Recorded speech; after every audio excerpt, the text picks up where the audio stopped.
우리가 지금 시편을 계속 설교하고 있었는데요. 오늘은 종교개혁주의를 맞이하여서 그와 관련된 말씀을 여러분과 함께 나누도록 하겠습니다. 오늘은 이제 503주년이 되는 그런 종교개혁주일입니다. 매년 10월 마지막 주일은 개신교에서는 종교개혁주일로 지키는데요. 왜 10월 마지막 주로 이렇게 딱 못 박아놨느냐? 1517년 10월 31일 마지막 날 루터가 비텐베르크 대학교의 게시판에 이제 면죄부 판매를 비롯한 카톨릭 교회의 여러 부정과 부패와 타락을 지적하는 95개 조의 논제를 게시한 날이 10월 마지막 날이기 때문에 10월 마지막 주를 종교개혁 기념주일로 지키고 있습니다. 당시 카톨릭 교회는 뭐 말할 수 없이 타락해 있었죠.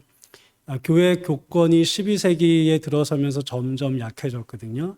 그러니까 그 교권을 다시 살리겠다, 그러니까 교회의 힘을 다시 살리겠다는 취지로 여러 가지 일을 했는데 특별히 두 가지 일이 너무나 잘못된 방향으로 나아갔습니다. 하나는 뭔가 하면 성직 체계를 아주 폐쇄적으로 만들어 버렸습니다. 그리고 성직자들에게 막대한 권한을 부여했습니다.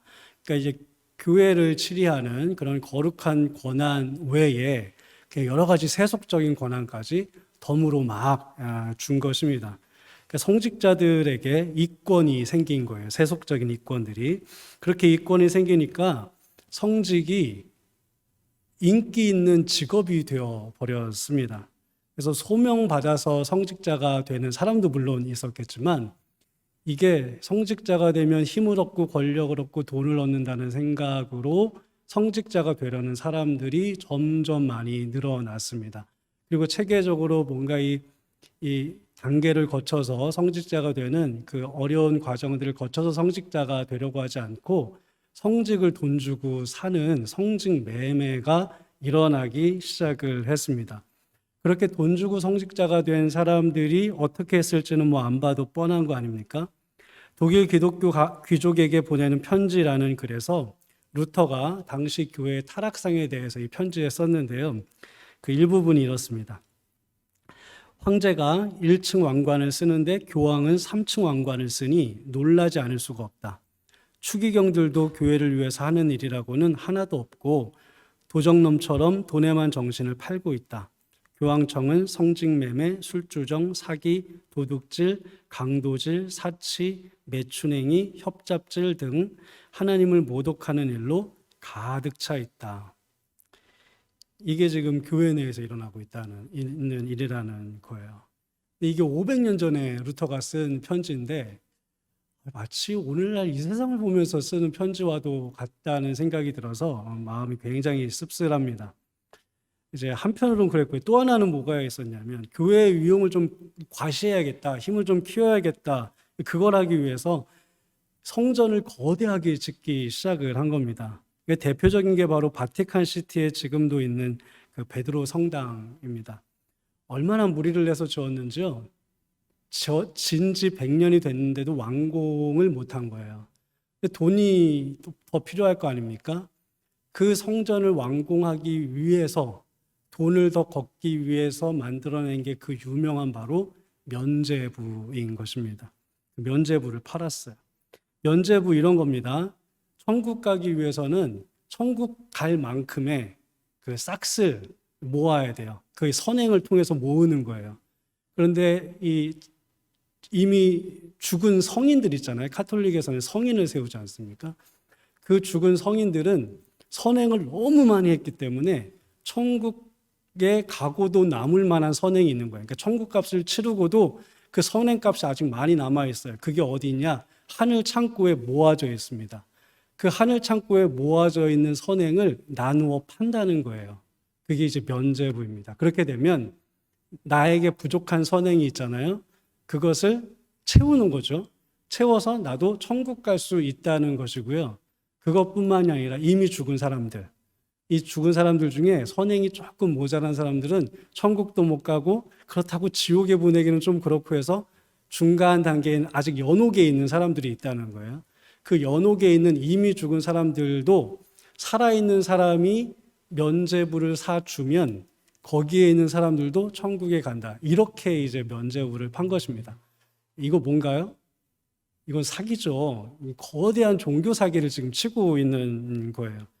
근데 이것을 몇 명이 한 게 아니라 교회 차원에서 교황과 추기경들이 유럽 전역을 돌면서 면죄부 판매를 했습니다. 이것을 이제 독일에서는 루터가 강하게 반발하면서 95개 조의 그 논제를 그렇게 게시판에 게시한 거예요. 근데 처음에는 뭐 누구도 신경 쓰지 않았습니다. 뭐 일개 무명의 대학교 교수가 뭐 지금이야 인터넷이 있으니까 인터넷에 퍼뜨리면 뭐 쫙 퍼졌겠지만 대학 벽면에다가 이렇게 뭐 쭉 자기가 글씨 써가지고 붙여놨다고 뭐 그거에 눈 깜짝할 거 없지 않습니까? 그래서 별거 아니라고 생각을 했는데 이게 삽시간에 독일과 전 유럽으로 퍼지면서 카톨릭 교회와 분리된 새로운 프로테스탄트 교회가 이제 생기게 되는 그런 강한 원동력이 되었던 것입니다. 자, 그럼 간단하게 좀 이 말씀은 좀 짚고 넘어가야 될 것 같은데요. 그럼 개신교회를 왜 프로테스탄트라고 불렀는가? 원래는 종교개혁의 취지는 복음으로 돌아가자였거든요. 복음으로 돌아가자. 그래서 독일어로 처음에는 에반젤리칼레라고 불렀습니다. 이건 종교개혁자들이 부른 말이겠죠. 우리 복음으로 돌아가자. 이게 영어로는 에반젤리칼리즘, 복음주의입니다. 우리 복음주의 운동을 하자 이런 취지로 시작했는데 복음으로 돌아가려니까 카톨릭 교회 타락한 거에 대해서 저항해야 되잖아요. 반항해야 되잖아요. 그것과 싸워야 되잖아요. 그러니까 이제 카톨릭 교회 입장에서는 이 사람들이 뭐로 보이냐면 반항하로 보이는 거예요. 반항하, 저항하는 사람들. 그래서 반항하다는 뜻의 프로테스트에다가 사람이라는 뜻의 안트를 합쳐서 프로테스탄트가 된 것입니다. 이게 나중에 고정되어서 우리 개신교라는 이름이 된 거예요. 그러니까 처음에는 이 눈에 가시 같은 종교개혁자들을 놀리면서 모욕을 주면서 썼던 말이 우리애를 칭하는 용어가 된 것입니다. 이 종교개혁은 단순하게 구교에서 신교가 따로 떨어져 나온 어떤 운동이다라고 보지 않고요. 저는 이 종교개혁이 죽어가는 교회를 살리고 변질된 형식들, 변질된 전통들을 부수고 신앙의 본질, 교회의 본질, 예배의 본질을 다시 찾게 해 주시려고 하나님이 주신 선물이고 그건 축복이고 기회라고 그렇게 생각을 합니다. 루터의 종교개혁으로 탄생한 이 개신교회, 그렇다면 개신교회가 기존의 캐톨릭 교회와 그 당시에요 가장 크게 달랐던 것은 뭐냐? 가장 큰 변화는 뭘까? 생각해 볼 때 뭐니 해도 성경의 대중화, 그것 때문에 생긴 예배의 변화라고 할 수가 있습니다. 당시에는 대중들이 성경을 읽을 기회가 뭐 거의 없다고 말할 수도 없었어요. 아예 없었다고 말하는 게 더 나을 것 같거든요. 뭐 여러 가지 이유가 있었는데요. 두 가지만 말씀을 드리면 첫째는 성경이 라틴어로 적혀져 있었기 때문에 그렇습니다. 자기의 모국어도 모르는 사람들이 당시에는 많았을 텐데, 그런 문맹들이 많았을 텐데 성경은 모국어도 아닌 라틴어로 되어 있단 말이에요. 그럼 도대체 라틴어를 배우고 읽을 만한 사람들은 전체 국민의 몇 퍼센트나 될까요? 그러니까 성경책 자체를 구경하기도 힘들었지만 성경책이 내 앞에 있어도 읽는 것이 그냥 평신도들, 보통 사람들에게는 불가능한 일이었습니다. 루터가 종교개혁 중에 가장 공헌한 것이 바로 성경을 모국어인 독일어로 번역을 한 거예요. 루터는 처음에 종교개혁을 그렇게 시작하고 나서 계속 도망다닙니다. 유배 다니고 추방당하고 이러는데요. 그럴 때마다 성경 번역에 몰두를 합니다. 1521년에 루터가 이제 제국에서 추방을 당해요. 그런 다음에 이름을 바꿉니다. 융커 요르크라는 이름으로 바꾸고 1년간 숨어 사는데요. 바로 그때 성경 번역을 처음으로 시작을 합니다. 그렇게 해서 나온 독일어 번역된 그 독일어 성경의 이름이 9월 달에 그게 이제 출판이 됐다 그래서 9월 성경 이렇게 부릅니다. 이때부터 11년 동안 끊임없이 성경을 번역하는데요. 11년 동안 몇 판이 나왔느냐? 85판이 나왔습니다. 이거는요, 정말 그건 진짜 상상하기 힘들 정도의 노력을 기울인 거예요. 지금은 인쇄술이라도 좋죠. 타이프라도 치죠. 85판을 11년 동안 사람이 쓰면서 한다. 이건 상상할 수 없는 노력이 아니면 할 수 없는 것입니다. 근데 왜 이 85판을 그렇게 정성을 기울였다고 생각을 하냐 하면 그때도 물론 인쇄술이 있기 때문에 찍어낼 수 있었지만 이 85판이 하나도 한 버전도 똑같은 버전이 없대요. 그러니까 루터는 85번을 계속 수정 작업을 하면서 계속 이제 그 인쇄를 해 나간 거예요. 여러분 1년에 우리가 한 번 성경 통독하기도 쉽지가 않습니다. 근데 11년 동안 85번의 개정 작업을 했다는 것은 정말 거기에 목숨 건 사람이 아니면 그건 할 수 없는 일입니다. 그럼 왜 그렇게 했냐? 그 이유는 그 다윗 마음에 그런 열정이 있었던 거예요. 하나님의 말씀이 성직자들의 손에만 있는 것이 아니라 소수의 손에만 있는 것이 아니라 그래서 무슨 말을 해도 그게 하나님의 말씀인지 뭔지 대중들은 모르는 그런 게 아니라 하나님의 말씀이 모든 성도들의 삶에 파고 들어가서 그들이 성경을 직접 읽고 직접 하나님의 말씀을 묵상하고 하나님의 말씀을 스스로 만나고 그런 체험할 수 있는 세상을 꿈꾸면서 그런 열정을 불태운 것입니다.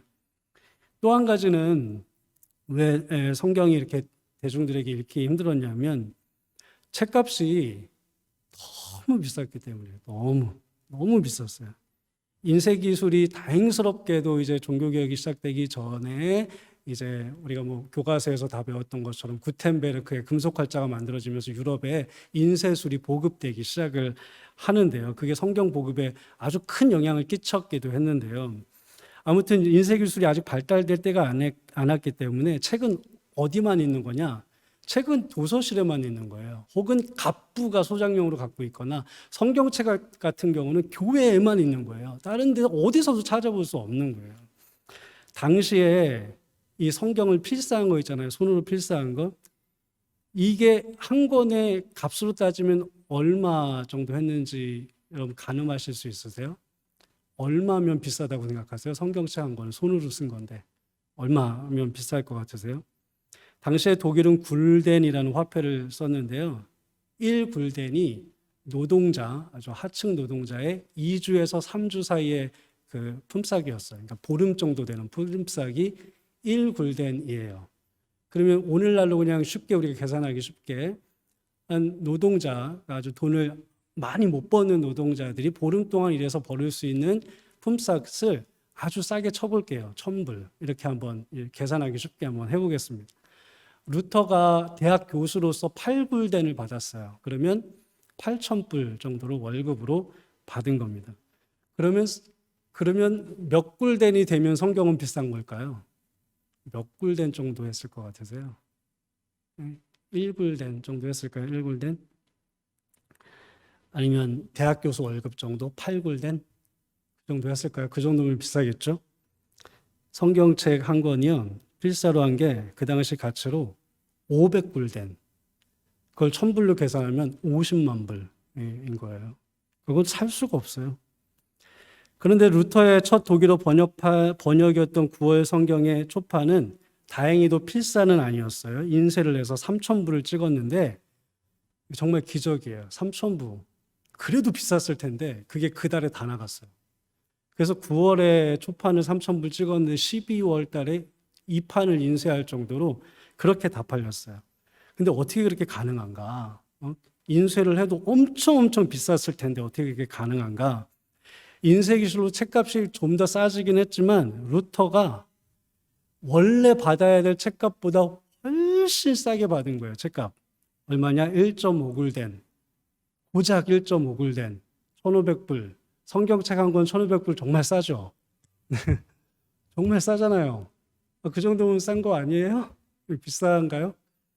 이렇게 생각하셔야 돼요. 어제까지만 해도요, 50만 불에 팔았어요. 근데 오늘 그걸 1,500불에 판대요. 그걸 누가 안 사겠어요?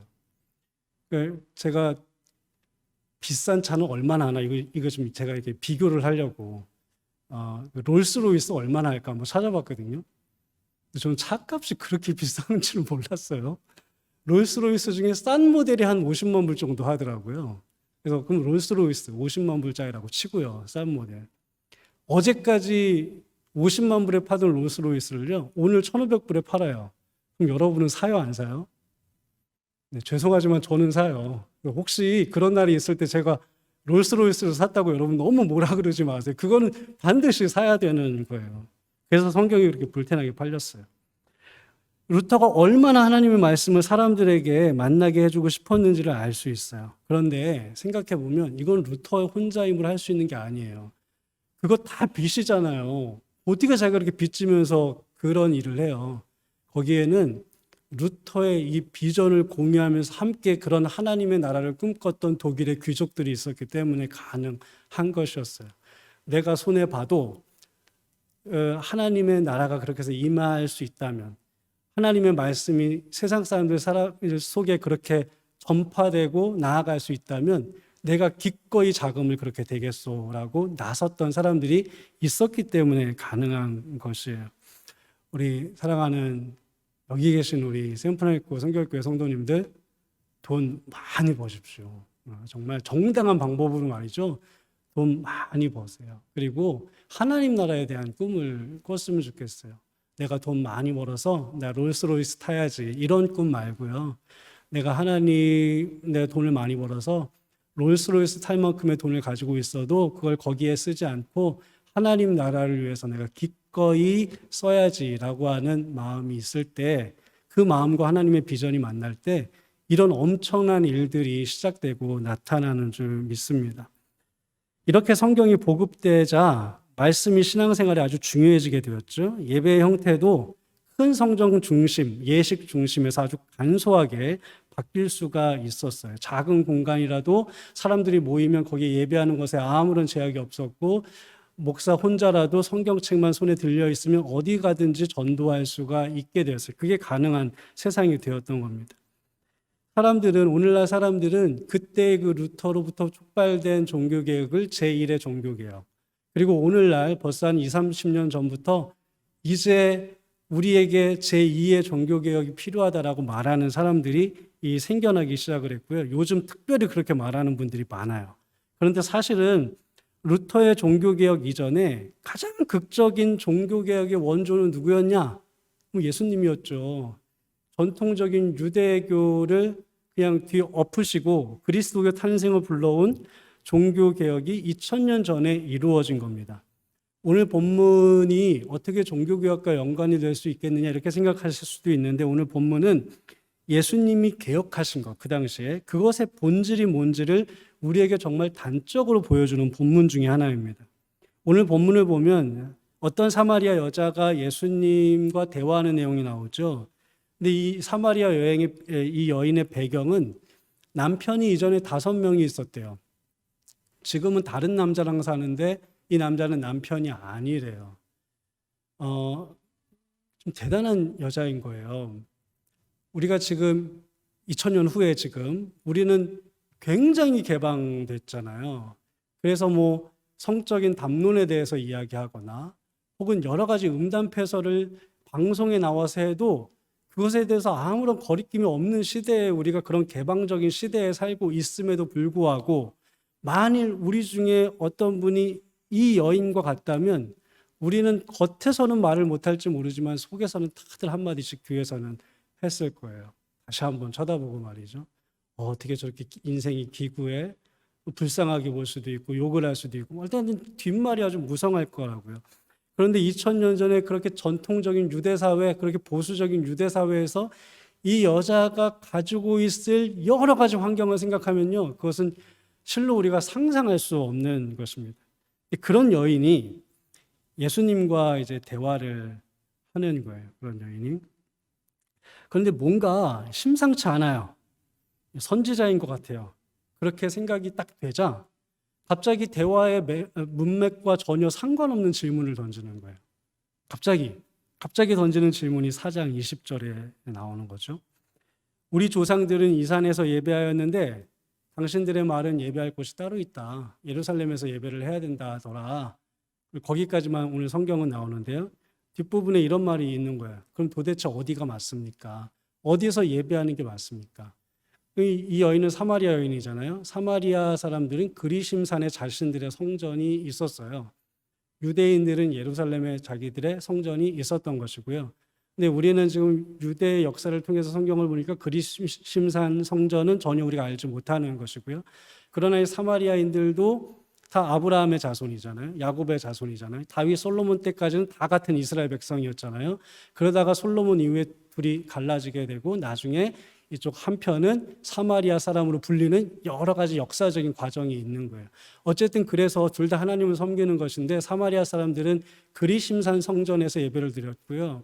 유대 사람들은 예루살렘 성전에서 예배를 드렸는데 사마리아 사람들은 이 성전에서만 예배해야 된다 그러고 유대 사람들은 예루살렘 성전에서만 예배해야 된다는 거예요.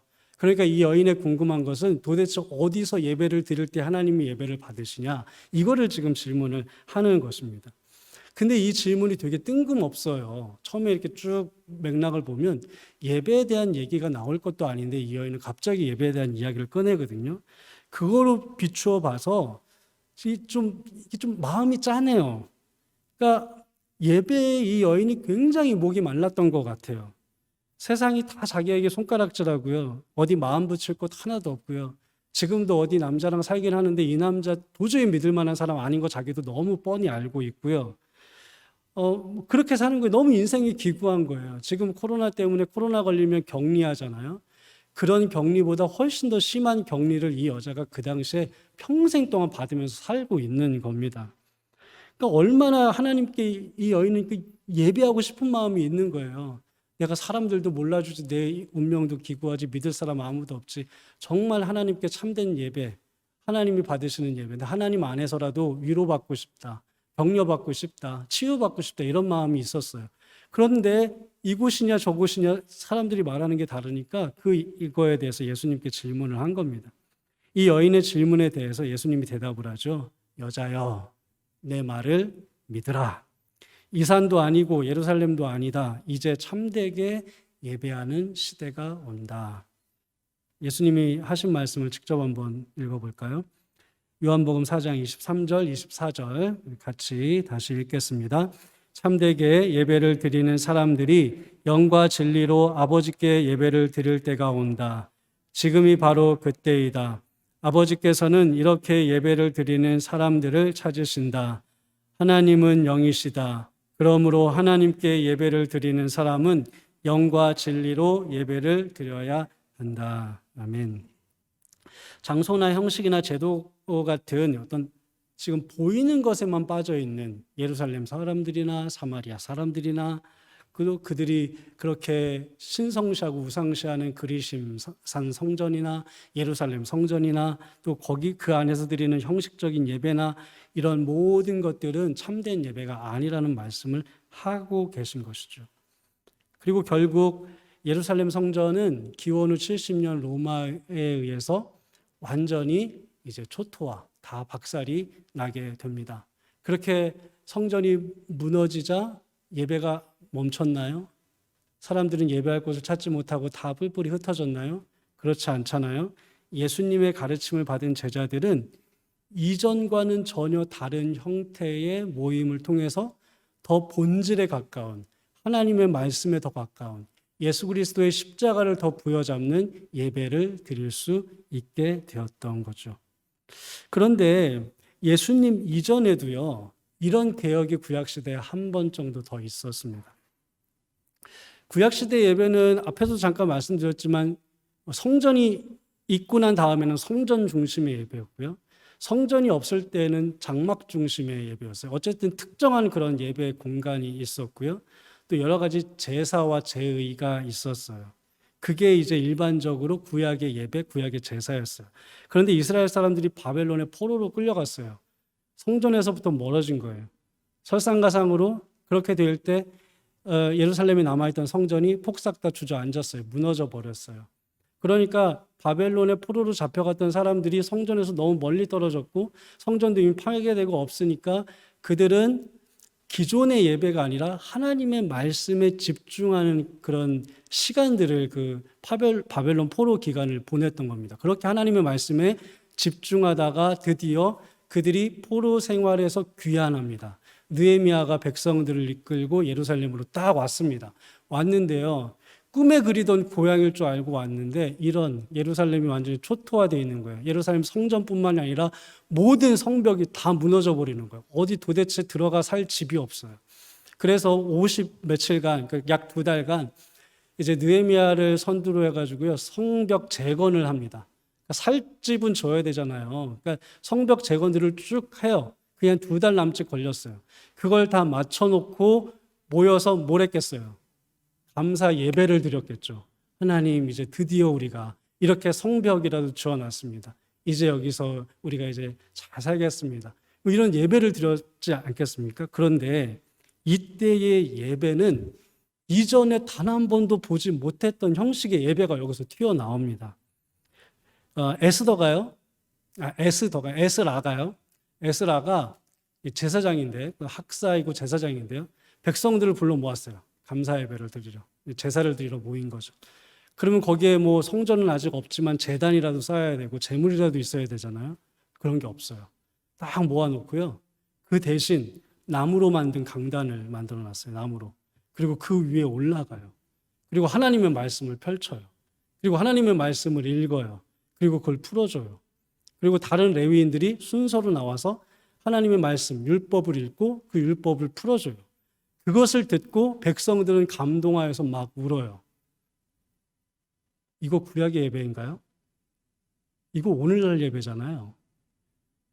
지금 좀 우리가 예배 드리는 거랑 똑같은 예배가 이전에 한 번도 그렇게 들어본 적이 없던 예배가 에스라 때 처음으로 그렇게 예배를 드린 거예요. 그러니까 본질로 돌아가는 정말 대단한 변화였어요. 그렇게 하나님의 말씀의 본질, 이거는 곧 하나님께서 시내산에서 이스라엘 백성들에게 너희들은 내 말을 청종하고 그 말대로 살아야 된다라고 했던 그 하나님의 말씀에 대한 본질을 찾아간 것이거든요. 정말 대단한 변화였는데 이게 시간의 흐름에 따라 본질이 흐려지고 다시 한번 또 성전을 짓는 건 좋아요. 그건 아름다운 일이에요. 그런데 또 성전을 우상시하는 신앙으로 변질이 되는 거예요. 본질은 다 버려버리고요. 그런 형태로 어디까지 간 거냐? 그런 형태로 예수님 시대까지 간 거고요. 예수님은 또 한 번 그걸 한 것이에요. 제가 지금까지는 시간의 역순대로 말씀드렸거든요. 시간 순서대로 말씀드리면 에스라의 예배개혁이 있었고요. 그런데 다시 한번 그들은 본질을 찾는 듯 했으나 다시 시간이 지남에 따라 본질을 버려버렸어요. 그렇게 예수님 시대까지 갔어요. 예수님이 다시 한번 나와서 이 산도 아니고 저 산도 아니다. 정말 하나님께 참되게 예배하고 싶냐? 영과 진리로 예배할 때가 온다. 이렇게 말씀을 해 주시면서 그들에게 예배의 본질, 말씀의 본질이 무엇인지를 일깨워 주셨죠. 그래서 초대교회에 또 그렇게 사람들이 본질을 붙잡으면서 살았어요. 그러다가 또 이렇게 본질이 흐려지는 거예요. 건물에 집착하는 거예요. 제도와 형식에 집착하는 거예요. 왜 그러냐면 그게 편하거든요, 사실. 그러면 본질을 붙잡고 사는 것보다 훨씬 더 편합니다. 그러니까 사람들이 그렇게 변했어요. 루터 때까지. 루터가 다시 한번 그걸 뒤집은 겁니다. 우리 본질로 돌아가야 됩니다. 이렇게 돌아간 것이죠. 그리고 종교개혁으로부터 약 500년이 지난 지금 현재 사람들은 제2의 종교개혁이 필요하다고 다시 많은 사람들이 이야기를 합니다. 왜일까요? 사람들이 아는 거예요. 우리가 본질에서 지금 멀어지고 있다는 것을 많은 사람들이 느끼고 있는 것입니다. 한국 교회가 자랑해왔던 것들을 한번 보세요. 우리가 얼마나 영과 진리로 깨어 있는가에 대해서 자랑하는 것보다 세계에서 제일 큰 단일교회가 한국에 있다. 뭐 이런 거를 자랑했어요. 세계 전체 큰 10대 교회 중에 몇 개나 한국에 있다. 이런 걸로 자랑을 했어요. 근데 도대체 이런 조사는 누가 했겠어요? 한국 교회에서 하는 거예요. 그런 조사를 자랑하고 싶어서 하는 거예요. 그렇게 본질에서 벗어난 자랑들을 하기 시작을 하면서 우리는 많이 말씀과 참된 예배에서 멀어지기 시작을 한 거죠. 어떤 분들은 코로나로 인해서 우리에게 제2의 종교개혁이 찾아왔다고 하기도 합니다. 그분들의 주장은 뭔가 이제 크게 변할 것 같다는 예측이기도 하고요. 뭔가 이제는 우리가 크게 변해야 한다는 반성이기도 합니다. 이 코로나가 제2의 종교개혁의 시발점이라고 말하시는 분들도 있습니다. 만일 그렇다면, 아니 정말 우리가 그러기를 바란다면 뭐가 변해야 되는 걸까요? 우리에게. 지금에까지 역사적으로 계속 그래왔던 것처럼 형식은 깨지고 본질은 살아나야 되는 것이겠죠. 코로나가 교회에 주는, 그리고 이 코로나가 우리 개인의 신앙에 주는 여러 가지 위기가 사실은 이게 위기가 아니다. 죽어야 될 것이 죽어지는 과정이다라는 것을 우리가 받아들여야 되는 거예요. 그리고 하나님께서는 당신의 뜻을 이제 새롭게 펼쳐 나가실 것이다라는 분명한 확신이 있어야 됩니다. 그리고 이 새로운 변화 혹은 개혁이란 예수님이 사마리아 여인에게 말씀하셨던 것처럼 영과 진리로 예배하는 본질적인 변화일 거예요. 여러분, 우리는 이 코로나를 통해서 이미 지나간 것들이 있어요. 이미 지나간 것들. 그리고 아직은 아니지만 또 지나갈 것들이 있어요. 그런 것에 미련을 두면 안 돼요. 기존 틀에 묶이지 말고 어떻게 우리가 말씀의 본질을 살리고 예배의 본질을 살리는 그런 변화와 개혁을 이루어 나갈 수 있는가를 고민하고 그 문제를 놓고 하나님께 기도하면서 답을 찾아 나가야 돼요. 그렇지 않으면 우리는 만일 이것이 진짜 제2의 종교개혁의 어떤 그 징조라면 우리는 개혁의 주체가 아니라 개혁의 대상이 되어버리는 것입니다. 우리는 저 옛날 제단이 아니라 강단을 세워놓고 말씀을 선포했던 에스라 같은 개혁자가 되어야 되는 것이고요. 이 산과 저 산을 고민하는 사람에게 참된 예배를 알려줬던 예수님 같은 개혁자가 되어야 되는 것이고요. 말씀으로 다시 돌아가야 된다고 선포하며 헌신했던 루터 같은 개혁자가 되어야 합니다. 그렇지 않으면 우리는 이 코로나 시대를 통해서 역사의 뒤안길로 사라져 버릴 개혁의 대상들이 되어 버리는 거예요. 우리 사랑하는 여러분, 시대가 어떻게 변할지, 당장 내년에 무슨 일이 우리에게 펼쳐질지, 우리는 어떤 방향으로 또 휩쓸려 가게 될지 그것은 모릅니다. 그러나 분명한 것은 영과 진리로 예배하는 것이 우리가 가야 할 길이다는 것은 분명합니다. 그 외에는요, 어쩌면 다 바꿔야 할지도 모르겠습니다. 부디 우리 주님께서 우리를 하나님이 펼치실 그 새로운 세계에서도 그냥 버리지 않으시고 귀하게 사용하시기를 정말로 간절히 기도하고 바라고 원하며 그 대답을 찾아가시기를 간절히 축원드립니다.